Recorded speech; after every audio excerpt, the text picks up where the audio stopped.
மேடையில் அமர்ந்திருக்கும் சந்திரகுமார் அவர்களே, அரவிந்த் அவர்களே, மணிவண்ணன் அவர்களே, ஐயப்பன் அவர்களே, இங்கே வருகை தந்திருக்கும் இந்தியா மட்டும் இல்லை, ஆஸ்திரேலியா, இங்கிலாந்துலேருந்து வந்திருக்கிற பெரிய ஸ்பெஷலிஸ்ட் டாக்டர்ஸு அண்ட் டிக்னேட்டரிஸ் அண்டு நம்ம ஊடக நண்பர்கள் அனைவருக்கும் என்னுடைய அன்பார்ந்த வணக்கத்தை தெரிவித்துக் கொள்கிறேன். இப்போ சார் சொன்னாங்க ஒரு 25 இயர்ஸாக வந்து நான் எந்த ஃபங்க்ஷனுக்கும் திறப்பு விழாக்கெல்லாம் நான் போகலை அப்படின்னு சொல்லி, அது உண்மை. ஏன்னு சொன்னால், நான் எந்த ஒரு காலேஜோ ஒரு கட்டிடமோ வந்து ஓப்பன் பண்ணிட்டா இது ரஜினிகாந்த் பார்ட்னர், அவருக்கு இதில் ஷேர் இருக்குது, அவரு தான் இது பெனாமியில் ஓட்டுறாங்க அப்படின்னு சொல்லுவாங்க. அண்ட் ஒன்றுக்கு போதான் மறுபடியும் இன்னும் கேட்டுகிட்டே இருப்பாங்கன்னு சொல்லி நான் ரொம்ப நாளாக வந்து எதுக்குமே நான் போகிறது கிடையாது, நிறுத்திட்டேன். அண்ட் இப்போ சார் இங்கே சொன்னாங்க, இப்போ வந்து டாக்டர்ஸ் பற்றி, நர்ஸ் பற்றி எல்லாம், ஹாஸ்பிட்டலை பற்றியெல்லாம் ரஜினிகாந்த் வந்து ரொம்ப நல்லா அவருக்கு தான் தெரியும் அப்படின்னு சொல்லிட்டு, அது அவர் சொன்னது 100க்கு 100 உண்மை. ஏன்னா நான் வந்து இந்த உடம்பு இசிபில்லா ஹாஸ்பிட்டலிருந்து, விஜயா ஹாஸ்பிட்டலிருந்து, காவேரி ஹாஸ்பிட்டலிருந்து, அப்போலோ ஹாஸ்பிட்டலிருந்து, ராமச்சந்திரா ஹாஸ்பிட்டலிருந்து, சிங்கப்பூர் எலிசபெத் ஹாஸ்பிட்டலிருந்து, அமெரிக்காவில் இருக்கிற மேயோ கிளினிக் வரைக்கும் இந்த உடம்பு போயிட்டு வந்திருக்கு. அதனால் வந்து இந்த டாக்டர்ஸு, நர்சஸ் அது மேலெல்லாம் எனக்கு வந்து ஒரு பெரிய ஏன்னா அவங்களுடைய உதவியால், அவங்களுடைய இந்த அட்வான்ஸ் டெக்னாலஜினாலே, அந்த மெடிக்கல் அந்த ஒரு மிராக்கல், அதனால தான் நான் இன்னும் வாழ்ந்துட்டுருக்கேன்.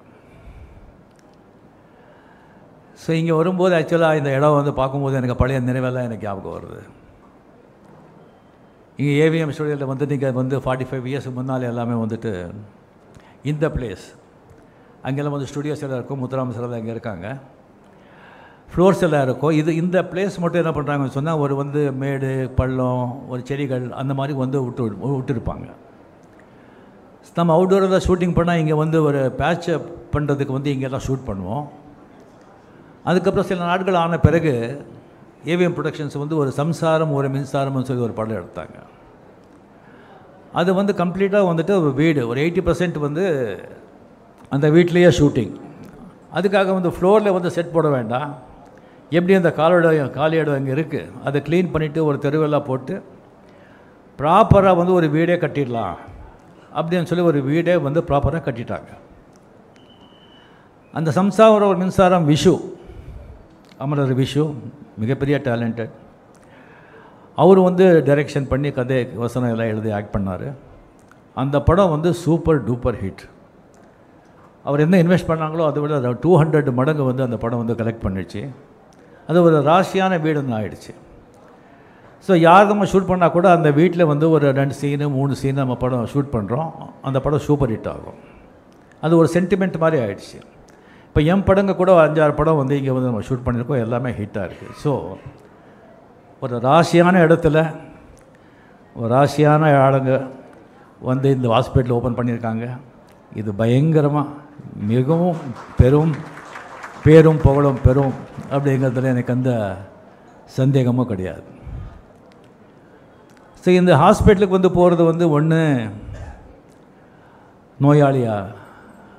நோயாளிகளுக்கு வந்து பார்க்குறதுக்கு, நம்ம வேண்டியவங்க வந்து அங்கே ஹாஸ்பிட்டலில் இருந்தால் அவங்கள பார்க்குறதுக்கு நம்ம போகிறோம். இல்லைன்னு சொன்னால் நம்ம நோயாளியாகவே நாம் போகிறோம். நான் காவேரி ஹாஸ்பிட்டலில் வந்து ஒரு மிகப்பெரிய ஒரு ஹெல்த் இஷ்யூவில் வந்து நான் நோயாளியாகவே நம்ம ஆழ்வார்பேட்டா காவேரி ஹாஸ்பிட்டலில் வந்து நான் வந்து அட்மிட் ஆகிருந்தேன். அங்கே இது ஒரு பப்ளிக் ஒரு ப்ராப்ளம் வந்த உடனே எங்கள் மிஸ்ஸஸ்க்கு வந்து டாக்டர் பரணி நல்லா தெரியும். அவர் ஃபோன் பண்ண உடனே இம்மிடியட்டாக வந்து அந்த சீரியஸ்னஸ் புரிஞ்சு, அந்த சீரியஸ்னஸ் எனக்கே தெரியல. பரணி சிவராஜன் 2 பேரும் காரை ஓட்டிகிட்டு வந்து என்னை பார்த்த உடனே ஆம்புலன்ஸ் கூட எதிர்பார்க்காம, அதே ஒரு ஆம்புலன்ஸ் மாதிரி சும்மா ஒரு ஆட்டோ ரிக்ஷா பூந்து போகிற மாதிரி ஜஸ்ட் ஒரு 10 மினிட்ஸில் வந்துட்டு ஆழ்வார்பேட்டா காவேரி ஹாஸ்பிட்டல்கிட்ட இருந்தாங்க. அங்கே ஃபஸ்ட் எய்ட் அங்கே கொடுத்து அதுக்கப்புறம் வந்து கம்ப்ளீட்டாக ஃபுல் ஸ்கேன் எல்லாம் திஸ்டிங்கெல்லாம் எடுத்து அதுக்கப்புறம் அவங்க டாக்டர்ஸ் எல்லாம் வந்து கம்ப்ளீட்டாக ஒரு ½ அன் ஹவர் 1 ஹவர் அவங்க வந்து மீட்டிங்கு. இங்கே ஒரே ஒரு டென்ஷன்னு ஃபேமிலியில் எல்லாமே. ஒரு 1.5 hour அப்புறம் வந்து சொல்கிறாங்க, இந்த மாதிரி ப்ராப்ளம் இருக்குது, இட்ஸ் அ மேஜர் ப்ராப்ளம். இதை வந்து ஜஸ்ட் வந்து ஒரு 3-4 ஹவர்ஸ்லேயே நம்ம வந்து இதை ஆப்ரேட் பண்ணணும், இல்லைன்னா 1 day மேக்ஸிமம், அது வரைக்கும் நம்ம இது பண்ணிக்கலாம், இல்லைன்னா ரொம்ப அது வந்து டேஞ்சர் ஆகிடும். It's very major operation. So இங்கே வந்து நம்ம பசங்க நம்ம ஃபேமிலி நேச்சுரலி இல்லைங்க இன்னும் பெரிய ஹாஸ்பிட்டல் இருக்குது, நம்ம அங்கே போகலாம் இங்கே போகலாம், இதுக்கு ஷார்ட்டேஜ் ஃப்ளைட் பண்ணிவிட்டு நம்ம ஃபாரினே கொண்டு போகலாம், அப்படியெல்லாம் வந்து அவங்க பேசுகிறாங்க. ஸோ எனக்கு வந்து டாக்டர் சேகர் அவர் திஸ்டிங்க வந்தார். அதுக்கு வந்து ஒரு ஸ்பெஷலிஸ்ட் அவர் பார்த்த உடனே எனக்கு வந்து ஒரு மாதிரி ஒரு பாசிட்டிவ் ஃபீலிங் எனக்கு வந்தது. அதுக்கப்புறம் என்னுடைய பர்சனல் டாக்டர் வந்து ரவிச்சந்திரன் மியாட், அவர்கிட்ட நான் வந்து அதுக்குள்ளே அவர் தெரிஞ்சு போச்சு. அவருக்கு நான் கேட்டேன். அவரும் வந்துட்டுருக்காங்க. வந்த உடனே சொன்னாங்க, யார் பண்ணுறாங்க ஆப்ரேஷன்? இந்த மாதிரி சேகர் பண்ணுறாங்க, he is the best, happily you do it here, no problem அப்படின்னு சொன்னாங்க. அவர் வந்து சேகர் சொன்னாங்க, அவர் பண்ண அவங்க வந்து கோஆர்டினேட்டர்ஸ் எல்லாம் சொன்னாங்க, அவர் பண்ண 100% பேஷண்ட்ஸ் 100% எல்லாருமே ஐ மீன் சக்ஸஸ் தான், ஃபெயில்யூரே கிடையாது அப்படின்னு சொன்னாங்க. எனக்கு ரொம்ப கான்ஃபிடென்ஸ் திஸ் திங் வந்தது. சரி, ஆப்ரேஷன் தியேட்டர் போகிறதுக்கு முன்னால் சேகர் வந்து சொன்னாங்க, 99% கேரண்டிங்க, 1% அப்படி இப்படின்னு சொன்னாங்க. இந்த 99% முடிஞ்சு போச்சு நமக்கு. அந்த 1% தான் நமக்கு வந்து மைண்டில் வந்து ஏறிடுச்சு. 1%ன்னு சொன்னால் இப்போ எப்படின்னு சொன்னால் ஒரு வீடு, ஒரு நல்ல பங்களா, நல்லா ஷேட்லியரு, நல்லா கிரானைட்டு, மார்பிள், நல்லா லட்ச கணக்கில் சோஃபா எல்லாம் போட்டு அருமையான வீடு. ஆனால் ஏதோ ஒரு நாகப்பாம்பு இங்கே இருக்குது, அதை மட்டும் இங்கே பார்த்துக்குங்க அப்படின்னு சொன்னால் எப்படி இருக்கும்? அந்த மாதிரி அந்த 1% அது கம்ப்ளீட்லி வந்து அனஸ்தீசியா கொடுக்குற வரைக்கும் அந்த 1% தான் மைண்டில் இருந்தது எனக்கு. இந்த அனஸ்தீசியா கொடுத்து கம்ப்ளீட்லி அந்த ப்ராசஸ் வந்து சரியாக வந்து ஒரு 6-7 hours ஆச்சு. அதுக்கப்புறம் கண் திறந்து வந்து பார்த்தா சக்ஸஸ் அப்படின்னு சொன்னாங்க. அப்போ வந்து ஒரு 15 days வந்து அந்த ஹாஸ்பிட்டல் இருக்கும்போது நான் பார்த்தேன் கம்ப்ளீட் அவங்களுடைய மேனேஜ்மெண்ட் எல்லாம், அந்த ஒர்க்கர்ஸ், நர்ஸ், மெய்ட்ஸ், டாக்டர்ஸ் எல்லாம் ஒரு பாசிட்டிவிட்டி, ஒரு சந்தோஷம், ஒரு ஹாப்பினஸ். அதிலே தெரியுது அவங்க முதலாளிங்க அவங்க எப்படி பார்த்துக்கிட்டாங்க அப்படின்னு சொல்லிட்டு. ஒரு மனுஷன் வந்துட்டு ஒரு நல்ல ஒரு திங் இருக்கணும் சொன்னால் ஃபஸ்ட் திங் வந்து டிசிப்ளின், ஒழுக்கம். யாருக்கு வந்து டிசிப்ளின் இல்லையோ ஒழுக்கம் இல்லையோ அவங்க முன்னேறவே முடியாது. அது வந்து ஒரு ஸ்டூடெண்ட் ஆகட்டும், ஒரு எம்ப்ளாயி ஆகட்டும், யாருமே ஆகட்டும், the first quality is discipline. Second quality is honesty, நாணயம். இந்த ஹானெஸ்டி இருந்தால் போய் பித்தலாட்டம், இந்த திருத்தனம் அதெல்லாம் அவங்கக்கிட்ட இருக்காது. And dedication and hard work, இந்த 4 இருந்தால் அவன் வந்து ஒரு தோட்டக்காரனாகட்டும், சமையல்காரனாகட்டும், வேலைக்காரனாகட்டும், டிரைவர் ஆகட்டும், எங்கே இருந்தாலும் அவன் வந்து அவனை கவனிக்கப்படுவான், அவன் டெஃபினெட்லி லைஃப்பில் முன்னேறுவான். இந்த 4 குவாலிட்டிஸும் இவங்ககிட்டே இருக்குது. இப்படி இருக்கும்போது இவங்கெல்லாம் சேர்ந்து வந்து ஒரு ஆர்கனைசேஷன் வந்து பில்டப் பண்ணியிருக்காங்கன்னு சொன்னால் அது டெஃபினெட்லி இந்த அளவுக்கு வந்து ஒரு 25 years பிஃபோர் திருச்சியில் வந்துட்டு ஒரு ஃபியூ பெட்ஸ் போட்டு வந்து ஸ்டார்ட் பண்ண ஒரு காவேரி அந்த ஹாஸ்பிட்டல்ஸ் வந்து இப்போ வந்து கம்ப்ளீட்லி பல சென்டர்ஸில், அது வந்து ஆழ்வார்பேட்டில் அது பண்ணிவிட்டு இப்போ பக்கத்து பில்டிங் வந்து அது வந்து எடுத்துக்கிட்டாங்க. முதல்ல வந்துட்டு காவேரி ஹாஸ்பிட்டல் எங்கே இருக்குது அப்படின்னு சொன்னால் கமலஹாசன் வீடு பக்கத்தில் இருக்குன்னு சொல்லுவாங்க. இப்போ வந்து காவேரி ஹாஸ்பிட்டல் எங்கே இருக்க, கமலஹாசன் வீடு எங்கே இருக்குன்னு சொன்னால் காவேரி ஹாஸ்பிட்டல் பக்கத்தில் இருக்குதுன்னு சொல்கிறாங்க. கமலஹாசன் தப்பாக இருக்கக்கூடாது, மீடியா ஆளுங்களே இது வந்து சும்மா சொல்கிறது நான், ஏதோ கமலஹாசனை கலாட்டா பண்ணுறேன் அப்படின்னு சொல்லி நீங்கள் எழுதுறாதீங்க. இங்கே வந்த உடனே எத்தனை கேமரா பார்த்து எனக்கு பயம் வந்துடுச்சு. எனக்கு என்னடா இது, அது வந்து பேசவே கூடாதுன்னு சொல்லியிருந்தேன். ஒரு 2 வார்த்தை பேசலாம்னு சொன்னாங்க, அந்த மீடியா வரதான்னு சொன்னாங்க, ஒரு 2-3 பேர் வருவாங்கன்னு சொன்னாங்க. இதுங்க இங்கே வந்து பார்த்த உடனே எனக்கு வந்து அது எலெக்ஷன் டைம் வேறு, மூச்சு விட்டால் கூட பயமாக இருக்குது. ஸோ இவர் வந்து கம்ப்ளீட்லி இந்த மாதிரி ஒரு ஆர்கனைசேஷன் பண்ணிவிட்டு வந்து இப்போது இது இவ்வளோ பெரிய ஒரு எம்பையர் கம்ப்ளீட் இங்கே மட்டும் இல்லை, பெரிய டிஸ்ட்ரிக்டில் சேலம், கோயம்புத்தூர் அங்கெல்லாம் வந்து திங்கெல்லாம் இது பண்ணிகிட்ருக்காங்க. அந்த ரொம்ப ஒரு சந்தோஷமாக இருக்குது. சென்னை இந்தியாவிலே வந்து ஒரு மெடிக்கல் கேபிட்டல் அப்படின்னு சொல்லிருக்கு. ரொம்ப பெருமையாக இருக்குது. இது ஒரு தமிழர்களுக்கே மிக பெருமைப்படக்கூடிய விஷயம். ரொம்ப ரொம்ப ரொம்ப சந்தோஷமாக இருக்குது. ஸோ இந்த மாதிரி வந்து ஒரு மெடிக்கல் சென்டர், அது எஸ்பெஷலி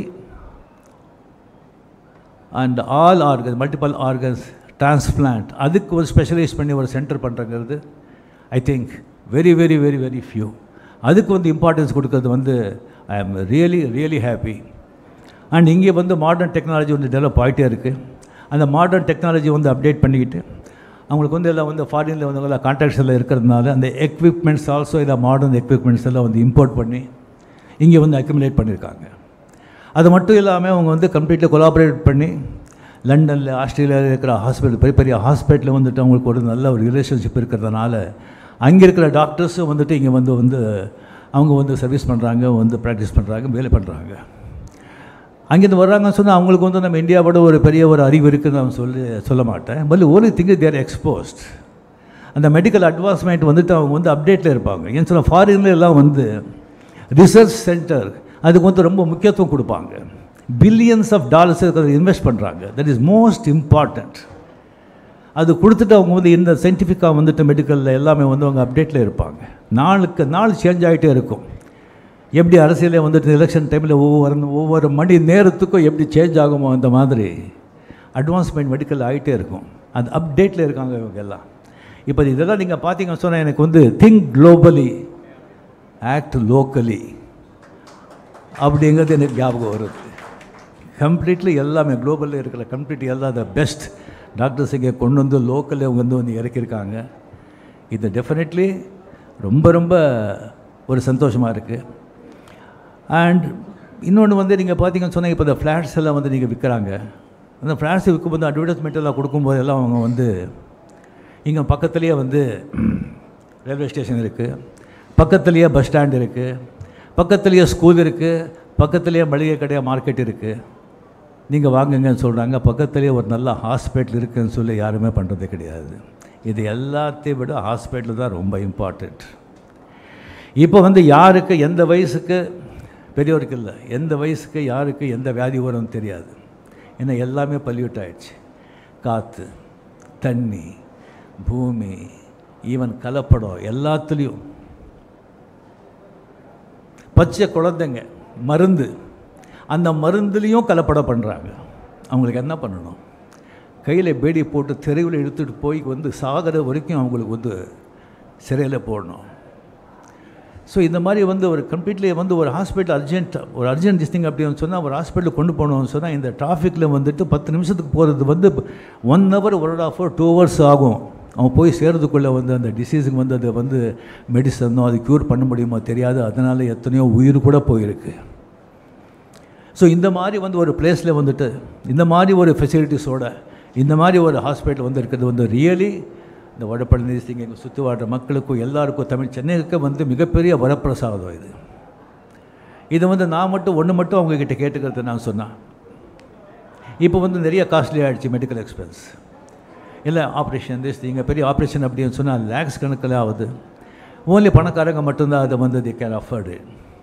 ஸோ நீங்கள் வந்து கம்ப்ளீட்டாக ஒரு டொனேஷன் மாதிரி திஸ் பண்ணி ஒரு ஃபண்டு வந்து க்ரியேட் பண்ணி வசதி இல்லாதவங்களுக்கு வந்து அதை வந்து அதில் நீங்கள் ஹெல்ப் செஞ்சீங்கன்னு சொன்னால் மக்கள் சேவை செஞ்ச மாதிரி இருக்கும், உங்களுக்கும் நல்ல புண்ணியம் வரும் அப்படின்னு சொல்லி வேண்டி மிக மிக மிக சந்தோஷமாக நான் வந்து இது மிகப்பெரிய புகழ்பெற்ற ஒரு மிகப்பெரிய ஒரு மருத்துவமனை நம்ம தமிழ்நாட்டிலேயே நம்ம சென்னையிலேயே வந்து பேர் வாழ்ந்த ஒரு ஹாஸ்பிட்டல் ஆகும்னு சொல்லி எனக்கு வந்து டெஃபினெட்லி எனக்கு நம்பிக்கை இருக்குது.